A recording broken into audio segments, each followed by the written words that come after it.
Здравейте, аз съм Дашадъл, това е моят геймърски компютър. Не е нищо особено, това тук е за DVD-то. И така, това е отстрани. Ще спра за малко клипа, за да можем да се прехвърлим в задната част на компютъра. И ето, това е в задната част. Няма да отварям кутията, защото е безмислено. Ще ви кажа параметрите на компютъра. C диска му е 360 гигабайтов. D диска му е 450 гигабайтов.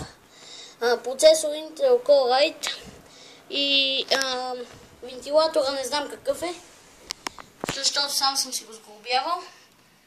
И така, това е отзад вентилатори. Ще спра пак за малко клипа, за да се преместим от другата страна на компютъра. И здравейте, това е отстрани компютъра ми. Нямаше нужда да го разглобвам. И както виждате, отворите му за дишане.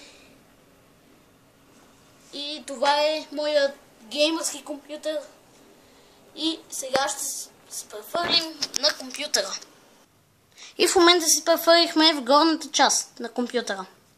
Както виждате, това е компютъра ми. Тук имам всякакви игри. Сега ще видите и неговите параметри. D диска е общо 360 гигабайта, но Windows ми глътна някъде около 60 гигабайта. И за това C диска ми е 250, но също Windows ми глътна някъде около 50-60 гигабайта. И така, Windows на този компютър е Windows 7. Направил съм да се сменят картините около след 5 минути. Компютъра ми излезна някъде около 300-350 лева, ако си го сглобиш сам. И надявам се да ви хареса. Компютърът е страшно добър. Има къде-къде, но поне мога да играя някои игри на него и да ви показвам готините игри.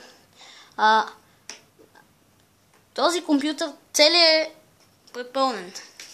Буквално. Сега ще ви покажа дето, хора. D диска. Вижте само за някъде няма повече от месец какво е. Всички тези неща са игри и програми. Ето го Games. Тук също са програми. Ето. Сега ще ви покажа. Това е другата част. Това е BlueStacks. Както виждате. Компютърът ми поддържа почти всяка игра. Даже всяка. Скоро ще качвам и видео на GTI 4 и на GTI 5 от Xbox 360. И ето това ми е BlueStacks. Тук. И надявам се компютъра ми да ви е харесал. Благодаря, че бяхте с мен в този клип. И чао!